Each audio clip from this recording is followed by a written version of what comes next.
¿Ser o no ser? Esa es la cuestión. ¿Qué es más noble para el espíritu? ¿Sufrir los golpes y dardos de una injusta fortuna? ¿O tomar las armas contra un océano de calamidades y haciéndoles frente, acabar con ellas? Morir, dormir, no más. Lo que acabamos de escuchar es la primera parte del famoso monólogo de Hamlet, uno de los grandes personajes de la literatura universal. Hamlet fue escrito por William Shakespeare, uno de los más grandes dramaturgos de todos los tiempos. Y Shakespeare fue inglés. ¿Por qué estamos comenzando este programa con esta cita? Porque hoy vamos a hablar de los aportes de la cultura británica a nuestro país. Si bien la inmigración británica no fue tan numerosa como la china, la japonesa o la italiana, nos dio aportes muy significativos, principalmente en los campos de la industria, el deporte y la cultura. Hemos venido hasta el Teatro Británico, un lugar muy querido para mí, que queda en la calle Bellavista, en Miraflores, para presentar este programa. Soy Norma Martínez y esto sucedió en el Perú.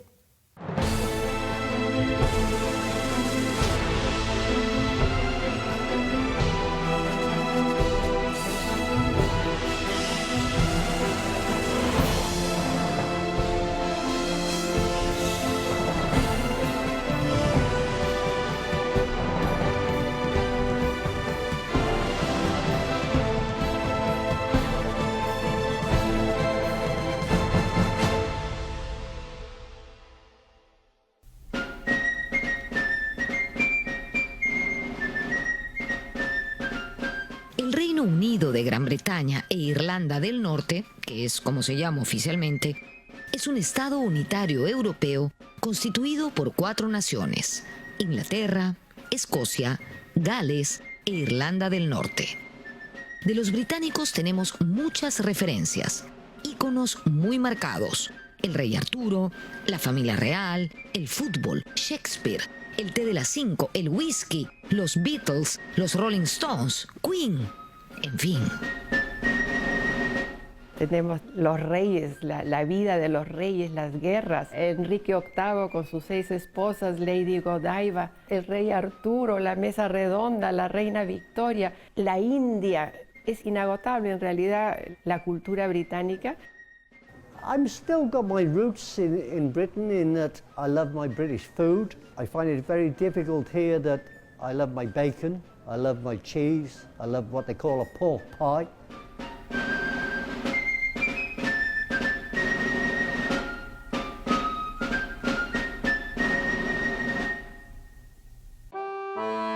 La inmigración británica en el Perú se inició de manera pequeña pero consistente desde la primera mitad del siglo XIX.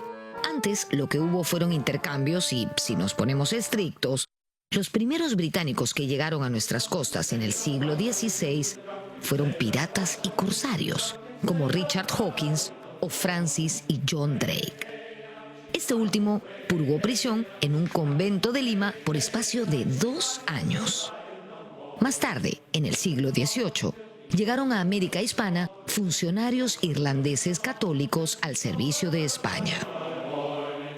Durante la colonia la entrada, digamos, de extranjeros está súper controlada, ¿no? Básicamente para impedir que entraran los protestantes. Y entonces realmente un poco hacia finales de la colonia, digamos, ¿no? Hacia finales del virreinato comienzan a abrirse un poco las puertas y comienzan a entrar algunos extranjeros, algunos viajeros, básicamente aquellos que eran católicos, ¿no? Y que no ponían en jaque de alguna manera las creencias y el sistema colonial aquí imperante, ¿no? Por eso es que la entrada de los ingleses fue, digamos, un poco más tardía. Digamos, de lo que vendría a ser la presencia británica o de la Gran Bretaña, lo primero que van a llegar son irlandeses.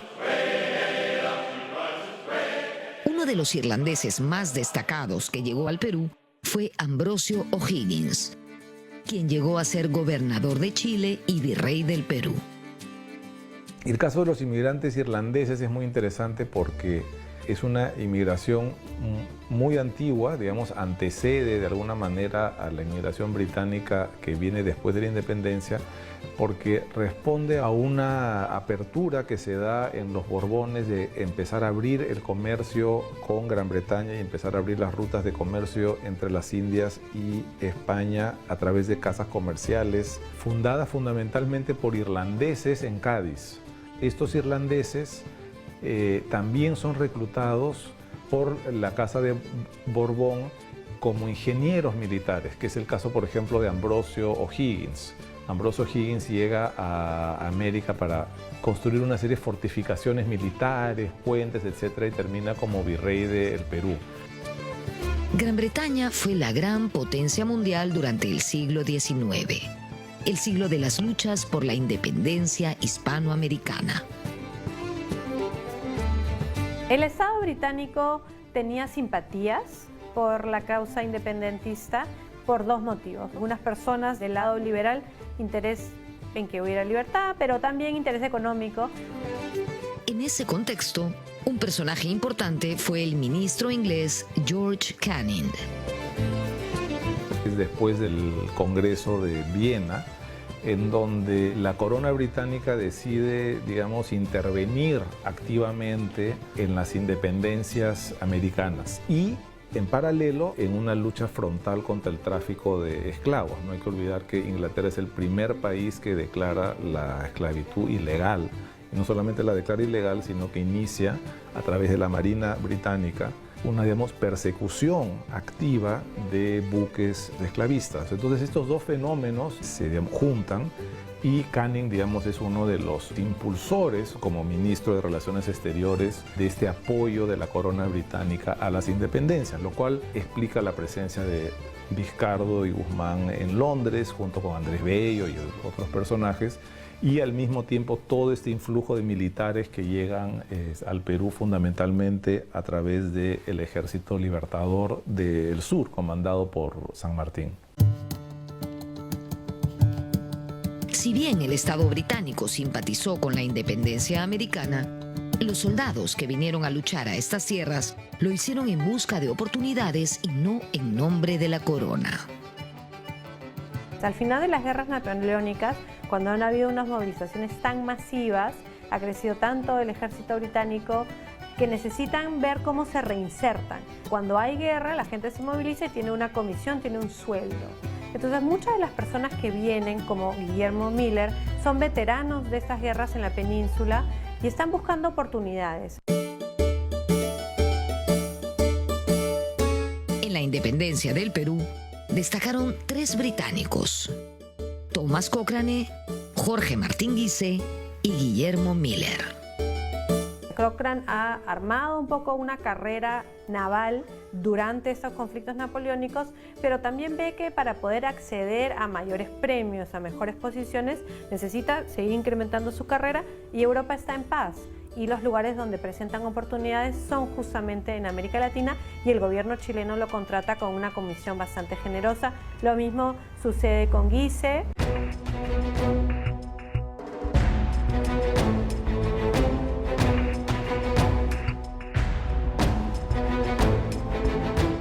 La Armada Patriota chilena, que trajo al general San Martín, estaba al mando de un marino británico, Lord Thomas Cochrane.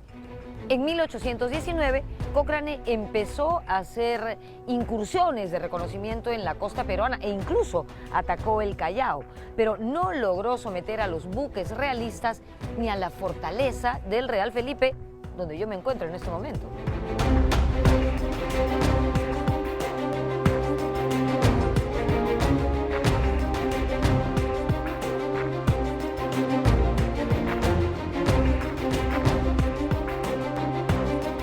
En 1820 se inició la ofensiva contra los realistas que estaban en el Perú, y ahí apareció el genio y la pericia de Cochrane, quien logró capturar al mejor barco de la flota española, la fragata Esmeralda.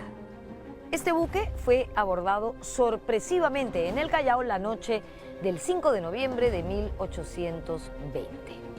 Cochrane actuó, como era habitual en él, sin permiso de sus superiores.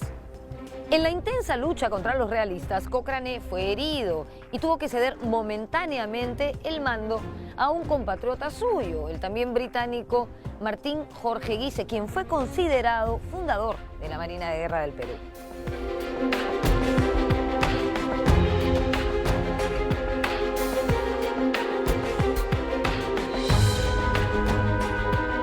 Jorge Martín Guise se afincó en Perú, se hizo católico y se casó con una limeña.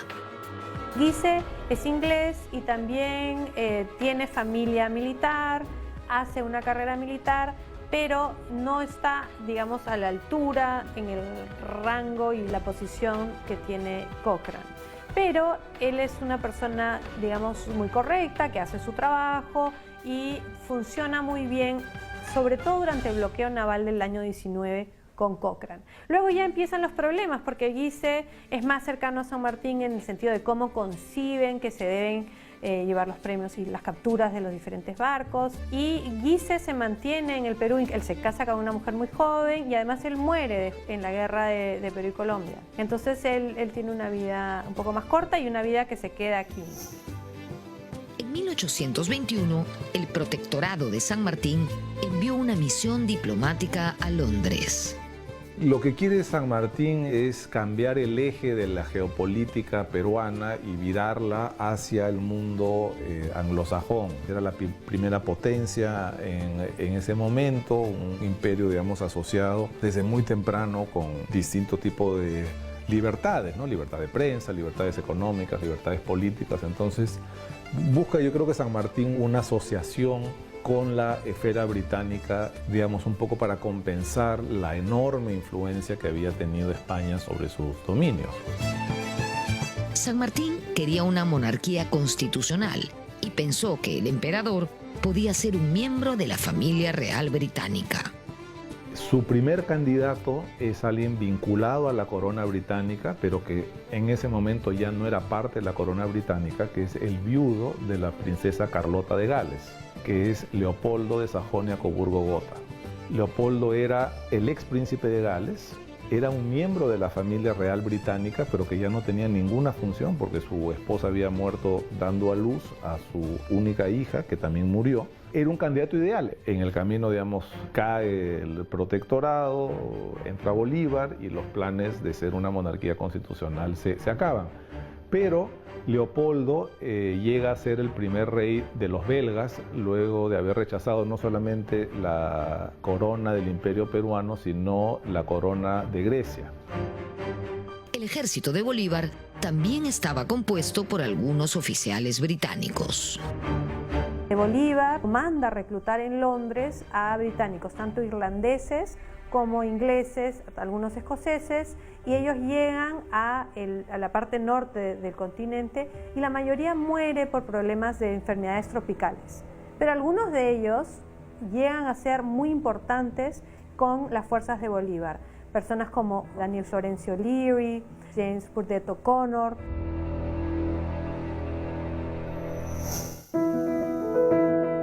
En 1823 se estableció en Lima el consulado inglés y se instalaron casas comerciales como Graham Rowe o Anthony Gibbs & Sons, entre otras.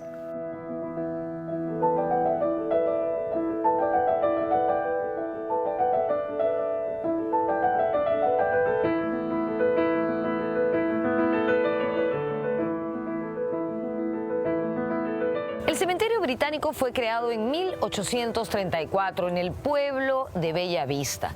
El gobierno de Luis José de Orbegoso autorizó la venta de este terreno al cónsul general de Su Majestad Británica en el Perú. ¿Con qué fin? Con el fin de que sirviera de cementerio para los residentes británicos de religión protestante.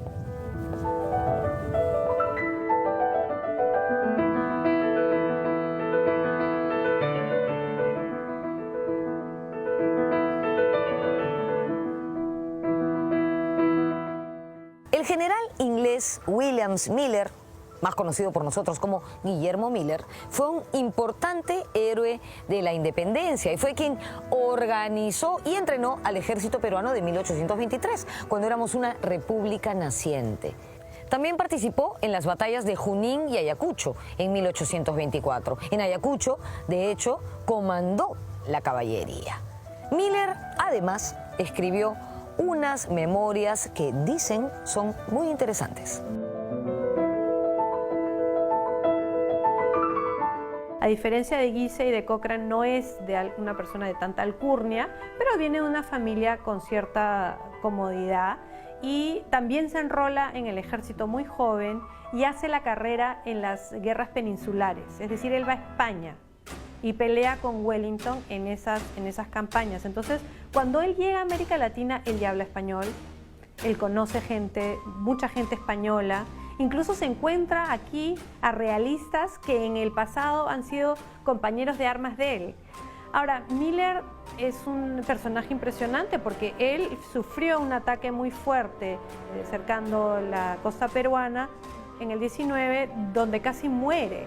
Incluso pierde el uso de sus manos. Le gustaba ser retratado con poncho, en parte por el brazo, pero también porque él se sentía muy cercano al Perú.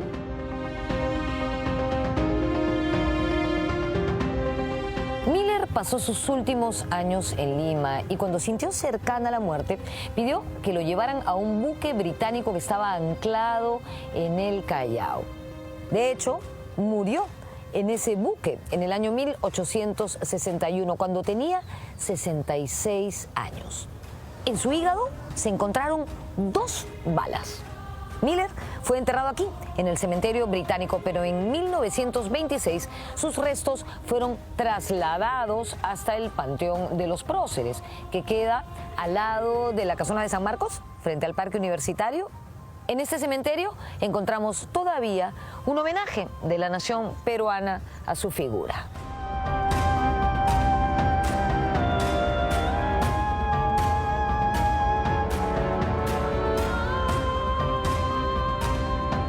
Volvemos con la verdad acerca de la participación británica en la guerra con Chile y también con los inicios del fútbol en el Perú.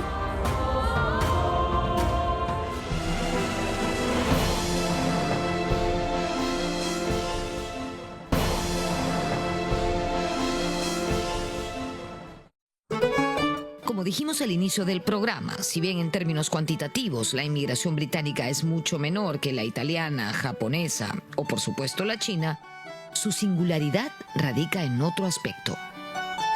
Es una inmigración de mano de obra capacitada, lo que en el siglo XIX podrían constituirse en términos generales profesionales. Son personas que vienen a instalar determinadas industrias, todas asociadas con la modernidad, es decir, el ferrocarril, el telégrafo, la industria textil, o servicios nuevos, especialmente después de la firma del contrato Grace, es decir, banca, seguros, etc.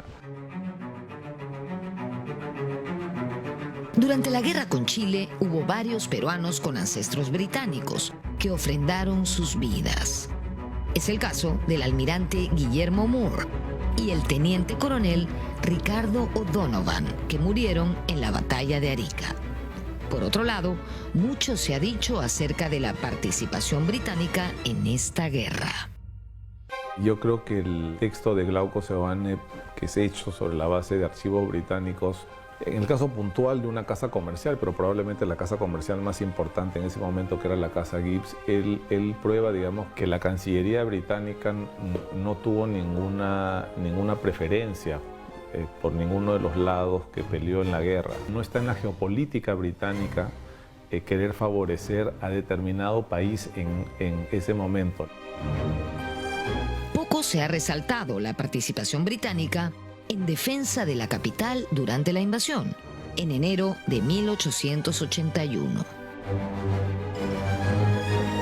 Muy poca gente se ha puesto a pensar en lo que significaba la presencia británica en Lima después de la batalla de Lima y la influencia que tuvo con el general Baquedano de poder parar los desmanes. Y esto se explican por los números, es decir, Italia tenía una corbeta, lo mismo que Petitoir, tenía un solo buque, y los británicos tenían por lo menos 5 al mando del almirante Sterling. Fueron los marinos de las potencias extranjeras a hablar con Baquedano. En términos de fuerza militar, el oficial que llevaba la voz cantante ahí no era Petitoir, sino era Sterling, porque tenía a su mando una mayor cantidad de buques. Un destacado peruanista fue el inglés Sir Clements Markham. Él escribió un libro sobre la guerra con Chile, aprendió quechua y estudió nuestro pasado prehispánico.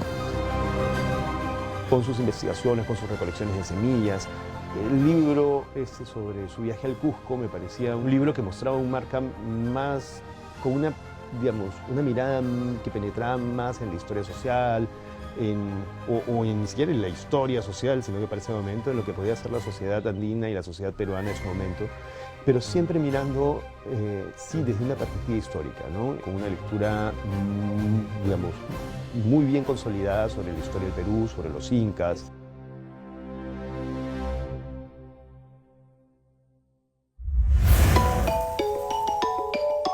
Luego de la guerra se firmó el contrato Grace, que estipulaba que los acreedores ingleses agrupados en la Peruvian Corporation se comprometían a cancelar nuestra deuda a cambio de pagos anuales, la administración de los ferrocarriles, toneladas de guano y otros beneficios. Lo que siguió fue una etapa de recuperación. Empezaron a llegar inversiones extranjeras, parte de ellas británicas. Asimismo, en los valles de la costa norte se establecieron haciendas dedicadas al cultivo de la caña de azúcar, propiedad de inmigrantes o descendientes de inmigrantes europeos. A finales del siglo XIX, la migración británica adquiere un nuevo aire y en este periodo es que llegan las empresas de seguros, se consolida la industria textil a través de empresas como Duncan Fox. Había mucho comercio ya y casas comerciales británicas en Arequipa y casas comerciales británicas vinculadas con la industria textil. No hay que olvidarnos que la lana a través de la casa Ricketts, la casa Gibson, era controlada por estas familias británicas y después anglo-arequipeñas que controlan la producción de la lana en Puno, el procesamiento en Arequipa y la exportación en Mollendo. Entonces, muchas de las familias arequipeñas llegan a Arequipa por la industria lanar en este caso, y lo mismo en Piura con el algodón. Duncan Fox tenía importantes intereses algodoneros en Piura y la presencia de apellidos británicos en Piura como los McDonald, los Blacker, los Lee.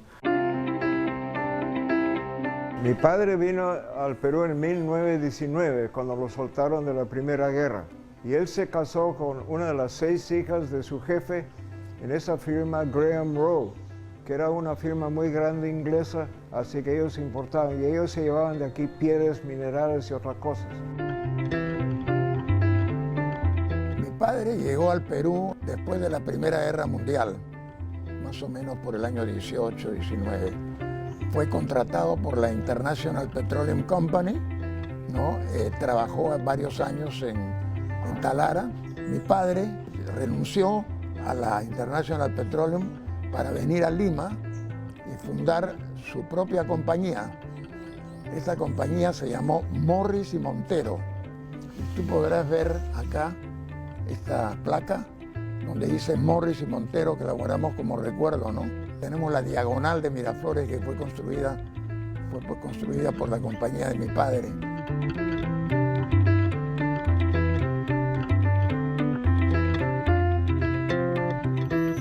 En su libro de memorias, El pez en el agua, Mario Vargas Llosa habla sobre el año de infancia que pasó en Piura y su acercamiento a la cultura británica.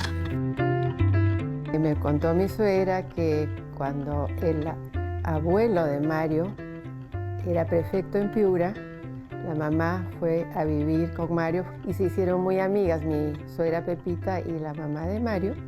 Y iban juntos a los cumpleaños y como vivían en la hacienda Yapatera y en la ciudad de Piura, en la casa Eguiguren, entonces Mario y su mamá también fueron a la hacienda. En la hacienda Yapatera de los Checa, monté por primera vez a caballo y oí hablar de Inglaterra de manera más bien mítica, pues el padre de mi amigo James MacDonald era británico. Y tanto él como su esposa, Pepita Checa, veneraban ese país, el que de algún modo habían reproducido en esas arideces de las serranías piuranas. En su casa hacienda se tomaba el 5 o'clock tea y se hablaba en inglés.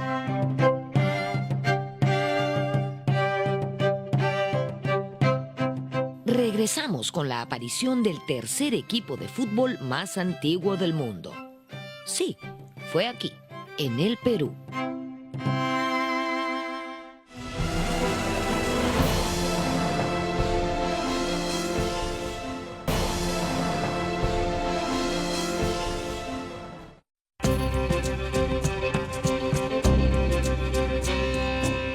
Uno de los aportes más importantes de los británicos en el Perú se produjo en la esfera del mundo asociativo, llámese clubes, sociedades, colegios. José Gálvez señala en su libro Nuestra Pequeña Historia que nosotros le debemos mucho en materia de sociabilidad, de diversión, a los ingleses, en este caso británicos establecidos en el Perú. Estos británicos son los fundadores de los primeros clubes o espacios para la sociedad peruana, o limeña específicamente. La creación de los primeros clubes británicos datan de 1835 con la creación del Salón Comercio. Otra institución británica importante es la que se funda en 1844. La biblioteca inglesa contaba con periódicos europeos y básicamente reunía a toda la colonia británica en el Perú, pero tenía la particularidad de que también recibía a inmigrantes extranjeros de otras nacionalidades y peruanos. Uno de los clubes más representativos de la colonia británica es el Phoenix Club, que tuvo varios locales en la Plaza de Armas, la Plaza San Martín y hoy en San Isidro. Eso fue fundado en 1879, en la esquina de Girón Unión con Plaza de Armas, hasta que en las revoluciones dijeron que las balas volaban por ahí, así que se mudaron a la esquina de Carabaya con La Colmena.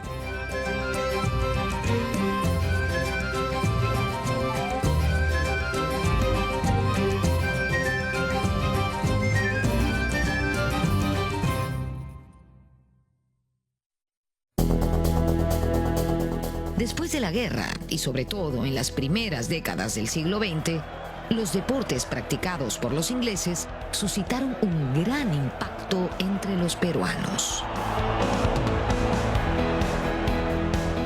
La idea de la modernización de la sociedad peruana también se expresa en la difusión de los deportes. Y era la idea de que los deportes iban a generar una cultura de modernidad, de competitividad y producir hombres viriles y mujeres atléticas que pudieran estar en mejor condición de defender la patria. Esto como una reacción a la derrota del Pacífico, ¿no? Entonces es muy importante, digamos, esta presencia británica en el fútbol. Fueron los inmigrantes ingleses que trabajaban fundamentalmente en las casas comerciales británicas las que buscaron reproducir algunas de las costumbres que caracterizaban a la cultura popular británica. Parte de ellos era el tema de los deportes. Digo que tuvieron un papel fundamental no solo por los clubes, sino también porque había que tener reglas comunes para desarrollar una competencia, es decir, todos los clubes o los participantes de un campeonato tenían que seguir las mismas reglas. Y como había muchos deportes con pelota en el mundo, los ingleses fueron los primeros en sistematizar estas reglas y hacerlas universales, que son las reglas que actualmente conocemos. Todas estas tienen origen británico.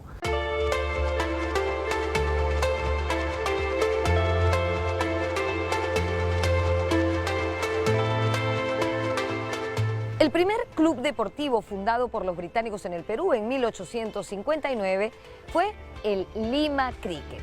Sus fundadores eran dos empleados de las casas comerciales Anthony Gibson Sons y Duncan Fox. Se dice que este club tuvo al tercer equipo de fútbol más antiguo del mundo y al más antiguo de Sudamérica, por supuesto. Las primeras actividades deportivas se practicaron en terrenos de Bella Vista y más tarde, en 1885, estas se mudaron al campo de Santa Sofía, que quedaba en las inmediaciones de lo que hoy es la Avenida Grau. Luego se mudaron a Santa Beatriz y allí se practicaba fútbol, cricket, polo y golf.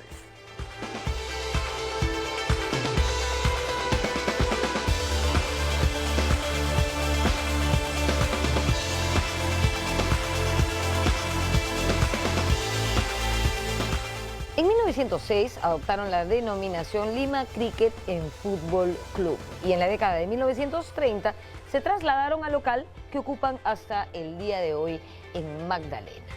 Este es el pub Cricketers, o sea, el pub de los jugadores de cricket.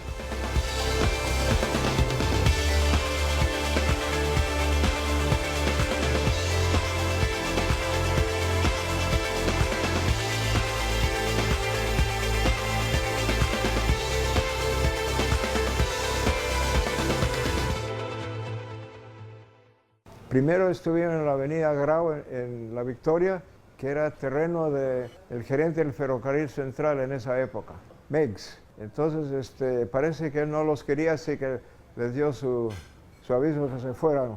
Fueron al campo de Marte y estuvieron junto al hipódromo. Pero también ahí les dijeron que se vayan porque las pelotas de cricket de los partidos caían entre los caballos, así que eso no aguantaba. Así que les dieron, creo, 2 semanas para que se fueran de ahí y vinieron aquí.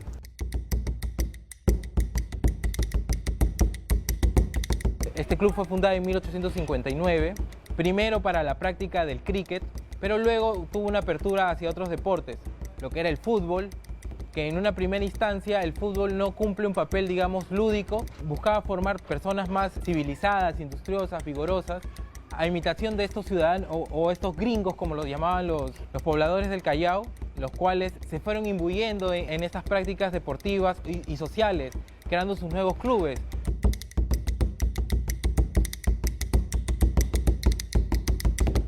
I come to the club normally every Wednesday night for darts or Zappo. Friday nights I come for the music and to dance. And Sundays I come in the afternoon to take some sunshine, read my periodico and relax. Algunos autores señalan que hubo partidos de fútbol antes de la guerra con Chile, pero lo cierto es que se tienen registros periodísticos de partidos a partir de 1894. Y es recién el 8 de diciembre de 1897 que se jugó el primer partido de fútbol entre clubes. Se enfrentaron el Lima Cricket y el Unión Cricket. Ambos residían en el Perú, pero unos eran ingleses y otros eran peruanos con una adhesión cultural a la cultura británica. Ese es el primer partido internacional. A ese primer partido internacional luego van a ver las temporadas internacionales. Y las temporadas internacionales también es bien interesante, porque las temporadas internacionales son ya de los equipos locales con los equipos de los barcos ingleses, de los marineros ingleses, tanto de la Armada Británica como de los vapores que hacían transporte de carga y de personas de toda la costa del Pacífico hacia Europa, ¿no? Estos barcos eran una suerte de embajadas deportivas, porque tenían equipos de fútbol y jugaban, digamos, en los puertos, no solo en los puertos, sino en las capitales donde se quedaban. En 1899 se jugó el primer partido de fútbol entre un equipo extranjero de un crucero inglés y un combinado nacional. Ganaron los ingleses por paliza, 5-0. 2 años después, este mismo barco vuelve a pasar y un combinado de Lima Cricket y Unión Cricket le gana 2-1 y se convierte en una gran celebración y un gran orgullo, porque era la primera vez de que un equipo local le había ganado a lo que se consideraban unos invencibles equipos británicos. En 1912, los ingleses del Club Lima Cricket, junto a otros dirigentes peruanos, promovieron la formación de la Liga Peruana de Fútbol. En el año de 1912, que fue el año inicial de la liga, el primer campeonato de fútbol en el Perú, y en el año de 1913 fue precisamente el Club Lima Cricket el campeón de estos dos primeros años, ¿no? Ocurre una anécdota que en el año de 1914 ya el fútbol se había difundido y no solamente había clubes de ingleses, sino también clubes de obreros, de las fábricas, clubes de barrio, etc.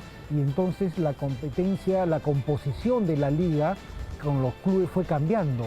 Los ingleses en el año de 1914 terminaron últimos de ese campeonato y tenían que jugar en una segunda división que ya se había formado en ese entonces, algo que ellos consideraron que era inaceptable para su papel promotor, y entonces se retiraron de las competencias de la liga y nunca más volvieron al fútbol nacional.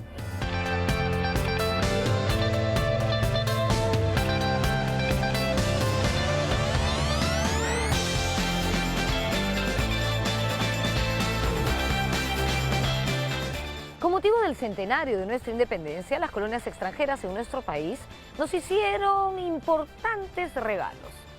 Acorde con el papel promotor del deporte de la comunidad británica, ellos nos regalaron el Estadio Nacional.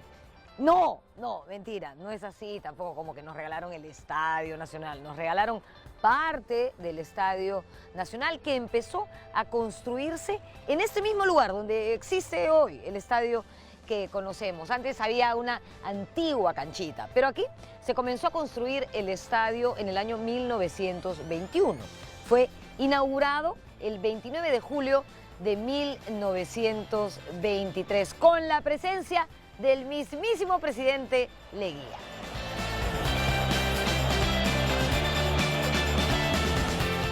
Evidentemente, el estadio como lo conocemos hoy ha sufrido varias modificaciones, pero fue la colonia británica la que nos regaló la tribuna principal del estadio, que era de madera, además de los palcos laterales a ras del piso.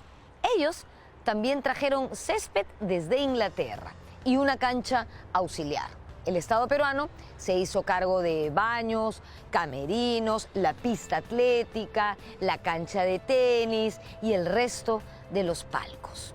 El día de la inauguración de este espacio, que podía tener una capacidad de hasta 6.000 espectadores, desfilaron por aquí cerca de 3.000 atletas frente a los ojos de autoridades, tanto británicas como peruanas. Se jugó además un partido entre el Club Lima Cricket y el Combinado Nacional. El Combinado Nacional ganó 1-0. Regresamos con lo último del programa. Hablaremos de importantes personajes ligados a la colonia británica y de los colegios ingleses.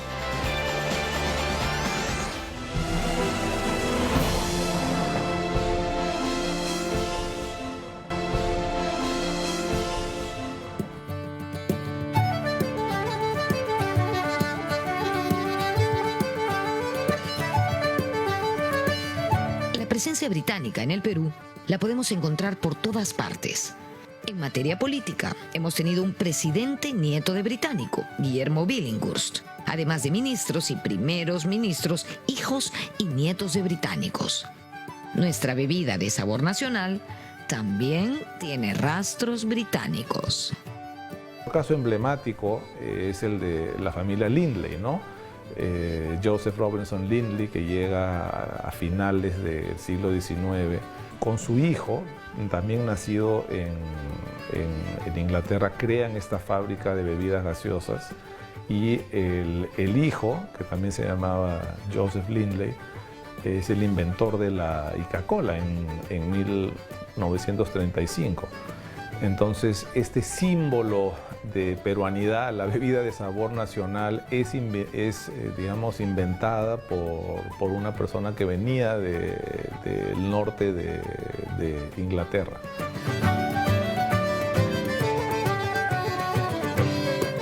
A comienzos del siglo XX, dos peruanos descendientes de británicos alcanzaron la categoría de héroes de la aviación: Alfredo Salazar Southwell y Jorge Chávez Darnell. Southwell, ¿no? que es un caso muy interesante.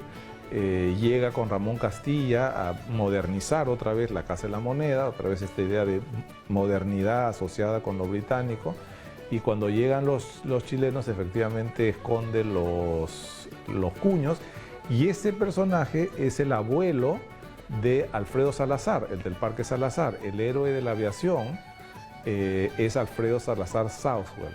Entonces Alfredo Salazar Southwell es nieto de británico, otro de los héroes de la aviación, de la misma manera que Jorge Chávez Dartnell era nieto de Dartnell, que fue cónsul británico, casada con una de las nietas de Guise.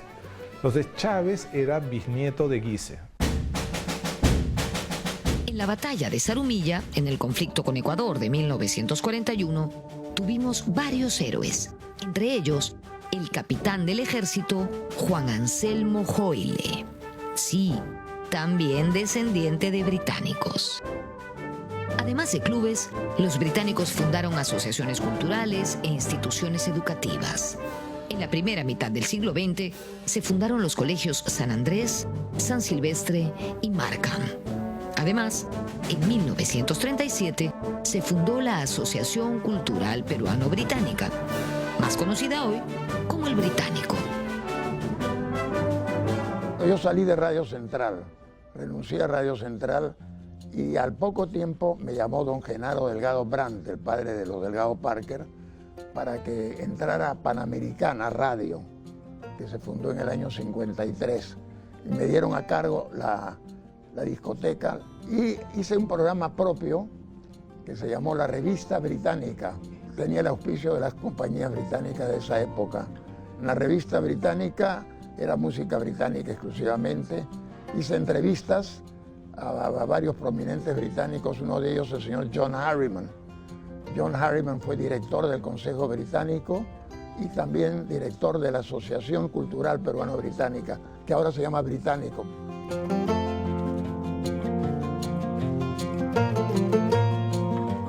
Mi marido vino a Lima y se integró a la Asociación Cultural Peruano-Británica. Al vivir en Lima, él iba al Británico pues permanentemente, fue miembro de la asociación y también fue presidente. Yo como esposa de británico me jaló. Hay actividades culturales y esas actividades culturales yo las difundo a través del Pentagrama Británico, donde ya estoy casi 16 años en Radio Filarmonía en este programa a la hora del té inglés de 5 a 6 de la tarde. La inmigración británica en el Perú no fue de las más numerosas, pero su legado, sobre todo institucional, es inversamente proporcional a su tamaño. Del mismo modo, es valioso el aporte de los inmigrantes británicos y sus descendientes en la vida cultural, política e intelectual de nuestro país. Un programa de 45 minutos resulta escaso para resaltarlo.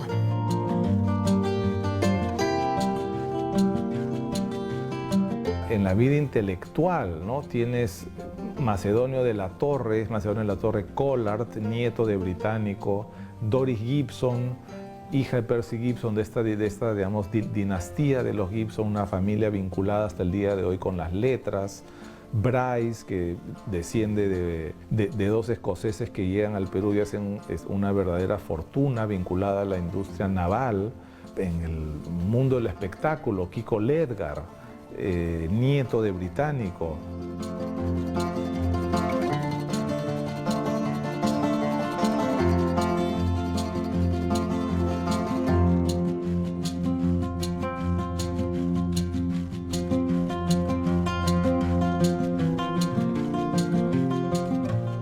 Estoy en el Club Fénix, un tradicional rincón inglés en el corazón de San Isidro.